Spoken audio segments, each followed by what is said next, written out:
ternyata kalau hidup kudus itu mempesona. Seorang tokoh agama misalnya ya, itu modalnya yang bikin dia dihormati dan mempesona orang tuh hanyalah hidup kudus. Dan ternyata di gereja Katolik itu ada katanya uskup kurang lebih 10.000 orang kudus. Tapi nggak semua bisa dirayakan setiap hari. Padahal ada kurang lebih 10.000. Dan pastinya lah lebih banyak yang tidak terdaftar orang-orang kudus itu. Dan orang-orang kudus ini adalah bukan lahirnya udah kudus, enggak. Bagaimana, karena kita semua dikatakan oleh firman Tuhan, kita harus mengejar kekudusan. Jadi target Tuhan, kita itu menjadi orang kudus. Mau terdaftarkah, nggak terdaftarkah, tapi target Tuhan bagi kita adalah menjadi orang kudus. Kita akan lihat ayat yang pertama, 2 Korintus 3 ayat 18. 2 Korintus 3 ayat 18. Bunyinya adalah, dan kita semua mencerminkan kemuliaan Tuhan dengan muka yang tidak berselubung. Dan karena kemuliaan itu datangnya dari Tuhan yang adalah roh, maka kita diubah menjadi serupa dengan gambarnya dalam kemuliaan yang semakin besar. Jadi ada orang yang menjaga kekudusan yang sudah Tuhan anugerahkan di dalam hidupnya, maka dia akan memancarkan sinar kemuliaan Tuhan. Kadang-kadang ada orang yang wajahnya putih, tapi hidupnya nggak kudus, semena-mena, nggak menjaga kekudusan. Maka biar dia putih, gelap bisa mukanya. Ada juga orang yang ngisi ekstrimnya, ya, ada hitam. Tapi dia berusaha hidup benar di hadapan Tuhan, daripada Tuhan. Maka sekalipun kulitnya hitam, ada sinar nampak. Demikian juga dengan ibu-ibu yang di Elizabeth Ministry ini, ya kan udah banyak yang platinum. Pancarkan sinar kemuliaan Tuhan. Maka tujuan Tuhan kita semua, kita diubah makin serupa dengan gambarnya, imago Dei sebenarnya. Kenapa dulu saya kasih nama imago Dei? Supaya itulah memang menjadi Tuhan kita. Supaya kita makin hari makin serupa dengan Tuhan. Dan di dalam kemuliaan yang semakin besar. Saya waktu itu pernah lihat nih foto Ibu Esther reuni dengan teman-temannya. Kira-kira mukanya siapa yang paling muda dan paling bersinar? Wah, saya lihat Bu Esther teman-temannya kok udah pada tua-tua semua ya. Bu Esther mukanya paling king gitu. Karena saya tahu beliau itu benar-benar menjaga relasi dengan Tuhan, menjaga hidupnya untuk kudus di hadapan Tuhan. Kita akan lihat 1 Korintus 6 ayat 9 sampai dengan 11. Atau tidak tahukah kamu bahwa orang adil tidak akan mendapat bagian dalam kerajaan Allah? Janganlah sesat, orang cabul, penyembah berhala, orang berzina, banci, orang pemburit itu sodomi, yang sodomi, pencuri, orang kikir, pemabuk, pemfitnah, dan penipu tidak akan mendapat bagian dalam kerajaan Allah. Tapi luar biasanya adalah ayat selanjutnya. Dan beberapa orang di antara kamu demikianlah dahulu. Jadi ada beberapa orang yang kayak yang disebut di atas tadi, yang ngeri-ngeri tadi. Tetapi kamu telah memberi dirimu disucikan.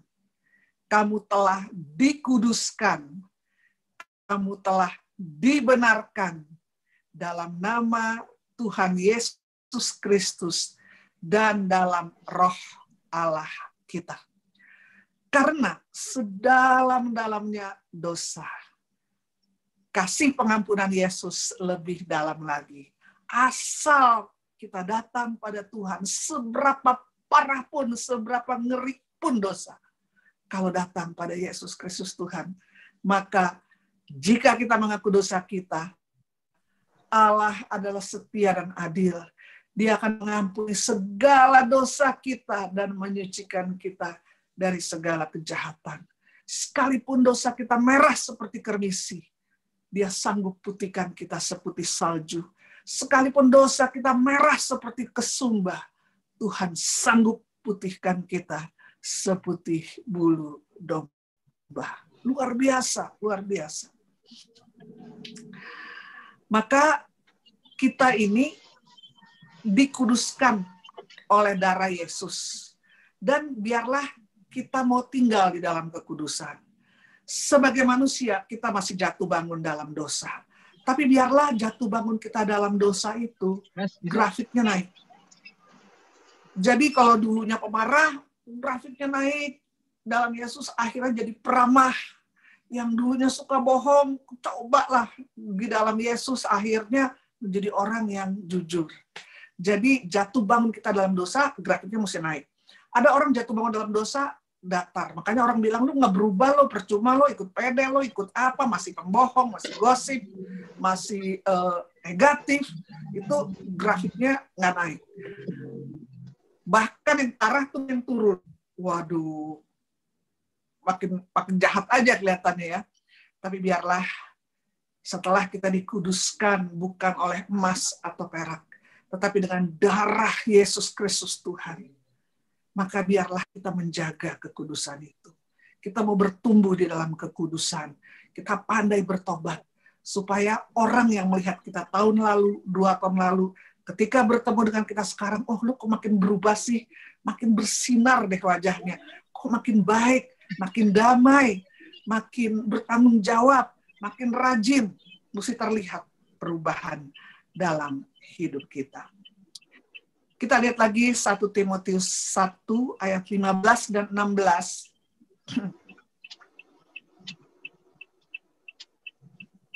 Kita lihat. Perkataan ini benar dan patut diterima sepenuhnya.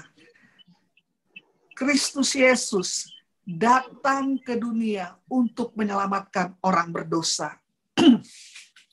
Ini kata Rasul Paulus. Dan di antara mereka, akulah yang paling berdosa, kata Rasul Paulus. Tetapi justru karena itu aku dikasihani.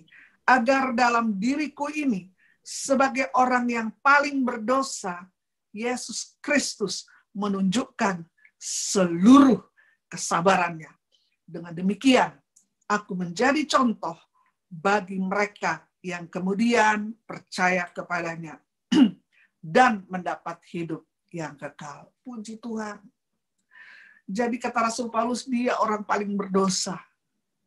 Tapi tetap ketika datang pada Yesus, Yesus sanggup menguduskannya.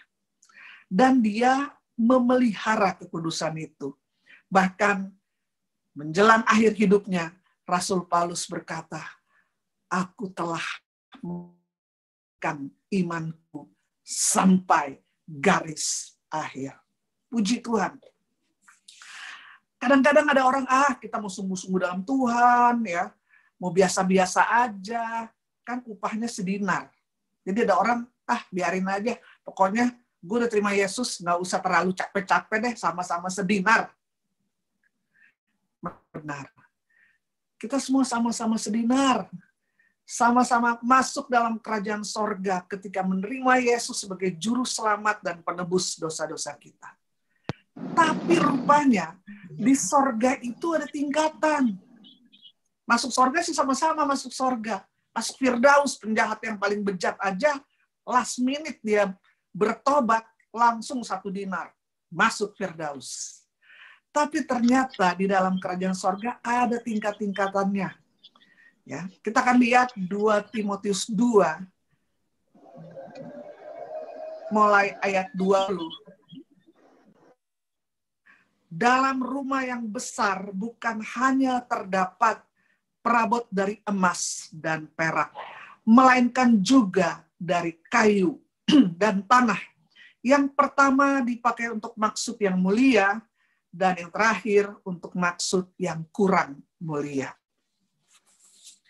Jika seorang menyucikan dirinya dari hal-hal yang jahat, ia akan menjadi perabot rumah untuk maksud yang mulia.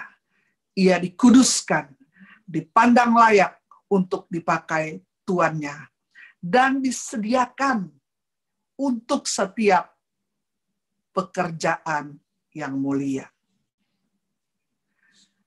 Saya lihat ya, misalnya kan, Ruth kan saya kenal dari umur 2 tahun. Tapi yang saya lihat, berkat bimbingan Mayo, Yani, dan Syukong, Oce, dia itu mempersiapkan dirinya, dan orang tuanya mempersiapkan dia, dan juga Faith. Nanti dilatih vokal, dilatih harpa, terus dikasih fasilitas untuk dia bisa berkembang. Dan nggak pernah absen lagi persekutuan doanya. Jadi benar-benar menyucikan diri dari hal jahat, dan akhirnya setelah dikuduskan, dipandang layak, dipakai tuannya, dan disediakan untuk setiap pekerjaan yang mulia. Jadi tugas Tuhan udah maksimal bagi kita. Dia mati di kayu salib untuk menggantikan kita orang berdosa, menebus, dan dia menganugerahkan Roh Kudus, udah nggak ada kurangnya. Ada bagian Tuhan, ada bagian dia. Bagian kita untuk mengerjakan keselamatan itu dengan takut dan gentar, untuk menjaga kekudusan yang Tuhan sudah anugerahkan kepada kita. Selanjutnya ayat 22, 23. Sebab itu, jauhilah nafsu orang muda, ini untuk orang muda ya, kejarlah keadilan, kesetiaan, kasih, dan damai bersama-sama dengan mereka yang berseru ke Tuhan dengan hati yang murni. Hindarilah soal-soal yang dicari-cari. Soal-soal sepele, cincailah, nggak usahlah sibuk dengan hal-hal sepele. Hindari soal-soal yang cari-cari, yang bodoh dan tidak layak. Kau tahu bahwa soal-soal itu menimbulkan pertengkaran. Kadang-kadang pertengkaran itu bukan hal-hal yang heboh, cuman gara-gara kecil. Seragam kita maunya warna biru, mereka maunya merah, kita jadi berantem. Maunya gambar ini, tapi itu maunya itu. Nah, misalnya kalau kadang-kadang di gara-gara konsumsi, yang satu mau Chinese food di PD, yang satu lagi mau apalah gitu ya, Italian food, mau spaghetti. Gara-gara konsumsi orang bisa berantem, gara-gara seragam bisa berantem, gara-gara sepele, udah hindari semua itu. Hindari, hidup ini terlalu singkat untuk hal-hal yang sepele, untuk pertengkaran-pertengkaran yang nggak perlu. Hidup ini terlalu singkat. Biarlah kita menjaga diri kita di dalam kekudusan. Kalau jatuh, kita pandai bertobat. Kita siapkan diri kita supaya kita bisa dipakai oleh Tuhan untuk maksud-maksud dan pekerjaan yang mulia. Roma 12 ayat 1 dan 2. Karena itu, saudara-saudara, demi kemurahan Allah aku menasehatkan kamu, supaya kamu mempersembahkan tubuhmu sebagai persembahan yang hidup, yang kudus, dan yang berkenan kepada Allah. Itu adalah ibadahmu yang sejati. Ada hamba Tuhan berkata, lebih gampang mempersembahkan kematian bagi Tuhan daripada mempersembahkan hidup bagi Tuhan. Apalagi bukan cuma hidup, tetapi yang kudus. Jadi ada orang persembahkan hidup kepada Tuhan, tapi hidupnya nggak kudus, babak belur dalam dosa. Jadi akhirnya jadi kayak ahli Taurat dan orang-orang ahli kitab suci itu, ahli Farisi dan ahli Taurat. Karena ibadah kita yang sejati mempersembahkan tubuh kita yang hidup, yang kudus, dan berkenan kepada Allah. Itu adalah ibadahmu yang sejati. Ayat 2. Janganlah kamu menjadi serupa dengan dunia ini, tapi berubahlah oleh pembaharuan budimu, sehingga kamu dapat membedakan manakah kehendak Allah, apa yang baik, yang berkenan kepada Allah, dan yang sempurna. Ketika kita berusaha hidup kudus, maka kita akan peka akan Tuhan. Kita akan semakin tahu kehendak Tuhan. Kita akan semakin melihat kemuliaannya. Kita akan dipakai untuk maksud-maksud mulia oleh Tuhan. Dan juga nanti di surga mulia itu ada tingkatan. Tadi saya udah bilang 1 dinar, semua dapat 1 dinar. Firdaus. Tapi di Firdaus, kemudian katanya ada yang bilang Firdaus itu pre-surga gitu ya. Bukan pre-wed, tapi pre-heaven. Sebelumnya sorga. Karena nanti ada pengadilan dan juga akan dibagi hadiah-hadiah oleh Tuhan. Akan dibagi kedudukan, akan dibagi mahkota-mahkota oleh Tuhan. Dan kita akan lihat Matius 5 ayat 19.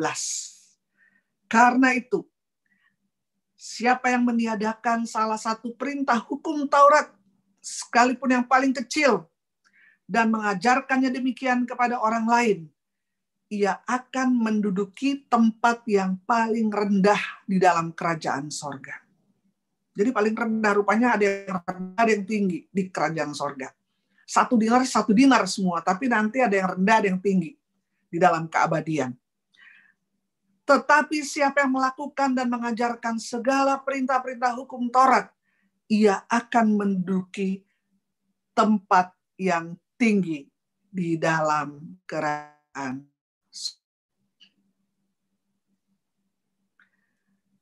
Jadi kita jangan, udah anugerah diselamatkan oleh Tuhan, udahlah kita nggak usah terlalu taat lah, kan nanti ada sakramen tobat, ada sakramen, udahlah nggak usah terlalu sempurna. Padahal ada dibilang hendaklah engkau sempurna sama seperti Bapamu adalah sempurna. Padahal di perjanjian baru itu lebih dipertegas. Misalnya, kalau di perjanjian lama kan dibilang jangan berzina. Tapi di perjanjian baru, kalau engkau menginginkan seseorang itu, ya, di dalam maksud salah gitu secara seksual, engkau menginginkan seorang itu yang bukan milikmu, yang tidak halal misalnya, nah itu udah berzina. Walaupun belum berbuat dulu nih baru berzina. Tapi di perjanjian baru lebih dipertajam. Bila engkau menginginkan seorang dengan maksud seksual, padahal itu tidak halal bagimu, ini bahasa sekarang lah yang nggak halal gitu, maka itu berzina. Dan juga katanya, kalau kita benci orang itu membunuh. Kalau zaman dulu sih mesti bunuh aja dulu baru membunuh. Tapi ini jika engkau membenci saudaramu itu udah sama dengan membunuh.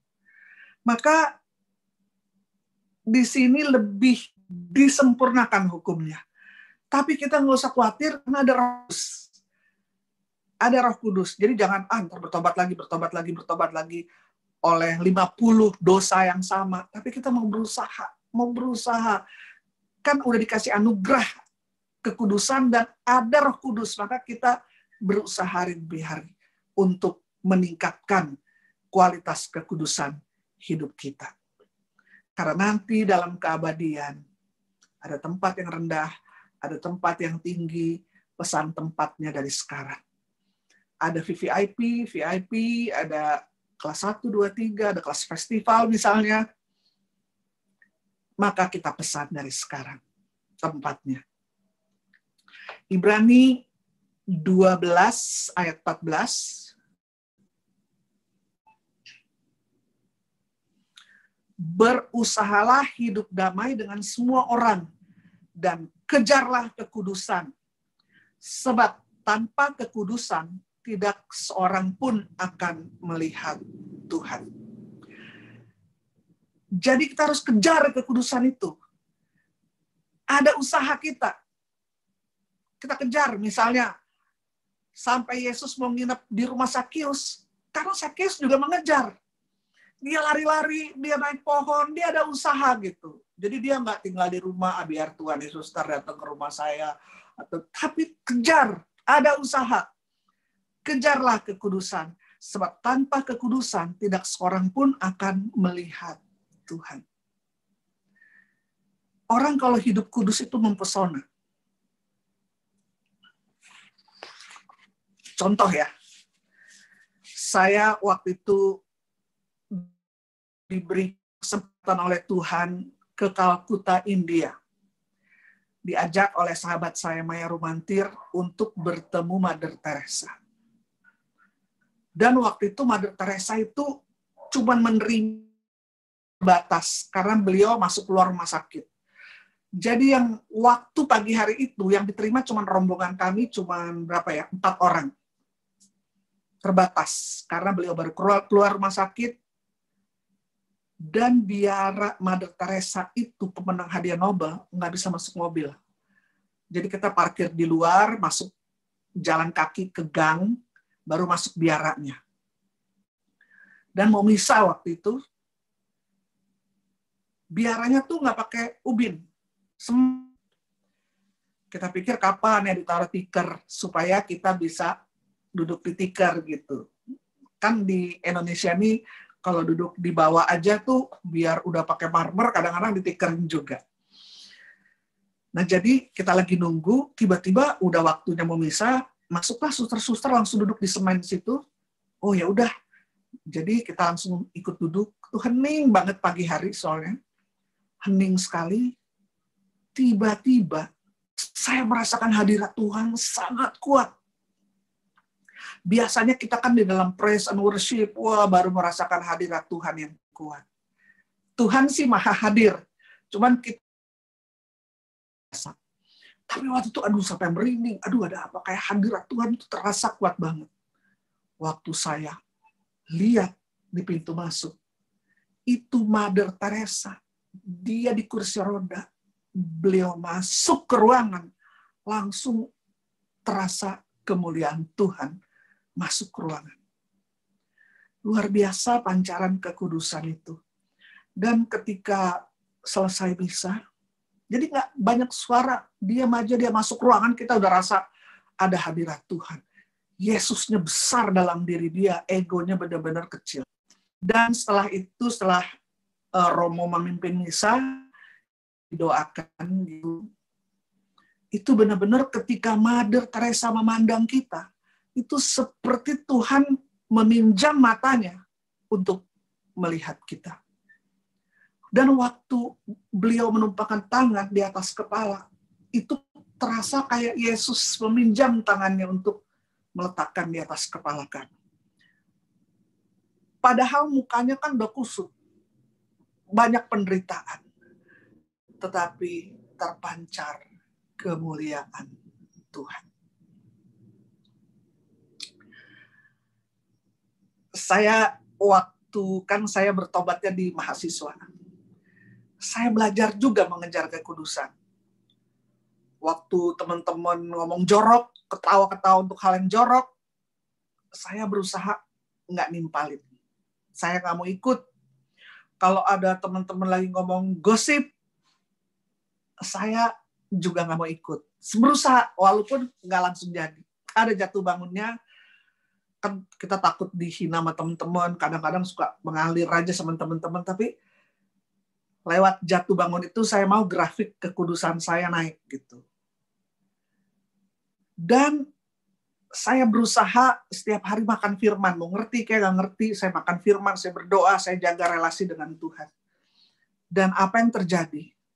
Akhirnya saya ingat waktu itu di ITB, kita kan suka tempat ngumpul lah, warung gitu ya, kayak warung gitu. Waktu saya masuk ke warung situ, tiba-tiba mungkin mereka lagi ngomong jorok, apalagi gosip, tiba-tiba si Mika masuk, katanya gitu ya. Nanti kalau saya lewat, mereka tuh suka, orang sana lewat. Gitu. Karena saya waktu itu, kan saya senior ya saya tuh banyak untuk penginjilan. Padahal saya sendiri masih jauh sekali waktu itu, tetapi ternyata ketika kita berusaha untuk hidup kudus, ada kemuliaan Tuhan yang terpancar. Dan terakhir ingin saya bagikan adalah ceritanya Paus tentang kekudusan yang diceritakan kembali oleh kardinal. Waktu itu kardinal menceritakan bahwa Paus bilang, hidup kudus itu enggak seperti yang kita bayangkan yang gimana gitu. Tetapi hidup kudus itu adalah sederhana hari demi hari. Jadi orang nggak langsung jadi orang kudus gitu. Tapi step by step, one day at a time. Maka Paus memberi contoh, ada seorang ibu. Dia pergi ke pasar. Habis belanja, dia ketemu teman-temannya lagi kongko-kongko nih teman-temannya. Nah biasa ibu-ibu tuh kalau lagi kongko-kongko gitu ngapain? Kira-kira. Jadi ibu ini pada menggosip, si inilah, si itulah, si pada menggosip. Dia tuh padahal dia tahu berita paling mutakhir. Dia tahu nih. Cuman dia pas dia mau gosip, saya kan juga nggak senang kalau digosipin orang. Biasa kalau gosip itu ceritanya yang baik apa yang buruk? Yang buruk. Kita nggak senang digosipin. Jadi dia pikir, kalau saya nggak senang orang buat gitu ke saya juga dia mau ikut gosip. Kata Paus, itu adalah sudah langkah kekudusan. Misalnya, untuk hari itulah langkah kekudusan pertama. Kemudian dia kerja di rumah, capek malam hari, anaknya pulang malam hari, dan anaknya mau curhat. Jarang-jarang nih anak mau curhat. Dia tuh udah mau bilang, aduh saya udah gak kuat, udah ngantuk banget, capek, besok aja deh. Cuma dipikir, kalau besok ntar anaknya udah gak mood lagi curhat. Udah, jadi dia dengan kelelahan, dia berusaha mendengar anak penuh kasih. Coba kamu cerita, apa masalah kamu? Nggak ngedengerin sambil main HP, oh ya terus. Oh. Nggak, tapi dia mendengar dengan penuh empati dan maka kata Paus itu sudah langkah kekudusan kedua berikutnya. Dan akhirnya anak ini cerita tentang cita-citanya yang gede-gede, citanya besar lah. Akhirnya si ibu ini khawatir, aduh, kalau saya nggak bisa mencukupi cita-citanya, segala sesuatu untuk dia menuju ke cita-citanya, seperti biaya terlalu besar, dia mulai khawatir. Maka dia nggak mau tidur dalam kekhawatiran, dia serahkanlah segala khawatirnya kepada Tuhan di dalam doa, dalam permohonan, dan ucapan syukur. Maka itu udah langkah kekudusan ketiga. Jadi sebenarnya kekudusan itu kita putus setiap saat, saya mau tetap kudus apa mau enggak gitu kan. Tapi biarlah dalam hal-hal yang kecil kita berusaha juga untuk hidup kudus. Karena firman Tuhan kita semua tahu, barang siapa setia dalam perkara yang kecil,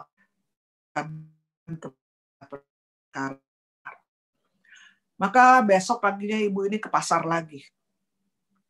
Terus dia tahu, wah ada yang dia lihat di pasar ada ibu yang dia lagi susah secara ekonomi. Kemudian dia langsung lihat dompetnya, dan dia datengin ibu itu, dia datang dan dia bilang, Bu, ini ada sedikit berkat untuk ibu. Di mana hartamu berada, di situ hatimu berada. Kalau hati kita berada kepada Tuhan yang murah hati, maka kita juga jadi murah hati. Jadi dia berikanlah sedikit persembahan kasih. Ibu, jangan. Enggak, ini benar-benar saya digerakkan Tuhan, saya mau kasih walaupun ya sebisa saya, ini persembahan kasih. Maka kata Paus itu udah langkah kekudusan lagi. Jadi biarlah kita mengejar kekudusan. Karena ketika kita mengejar kekudusan, kita akan semakin melihat kemuliaan Tuhan dan kita akan semakin bersinar memancarkan kemuliaan Tuhan. dan harus menjaga kekudusan. Maka yang tadi saya selalu ulang, grafiknya itu naik. Rasul Paulus juga berkata, jika aku lemah, maka aku kuat. Jangan pernah kita merasa kita kuat. Karena kalau kita merasa kita kuat, kita nggak bergantung pada kekuatan dari Tuhan. Wah, saya udah lama di dalam Tuhan. Wah, saya udah jadi ketua ini, udah ke sana, udah ke sini. Jadi sombong. Jadi mengandalkan kekuatan diri sendiri. Maka itu adalah awal dari segala kejatuhan. Jangan pernah kita merasa kuat. Rahasia kekuatan Rasul Paulus. Jika aku lemah, maka aku kuat. Karena aku tahu aku lemah, aku sangat bergantung pada kekuatan dari Tuhan. Maka ketika kita bergantung pada kekuatan dari Tuhan, kita dalam posisi yang kuat. Tapi kalau kita rasa kita kuat, jadi kita nggak terlalu bergantung pada kekuatan Tuhan, itu kita posisi adalah paling lemah. Maka biarlah sampai akhir hidup kita mau mengejar kekudusan, dan kita boleh sampai akhirnya kita memelihara iman sampai garis akhir. Dan kerinduan kita, baik kita hidup maupun kita mati, kita memancarkan kemuliaan Tuhan. Amin. Bapa.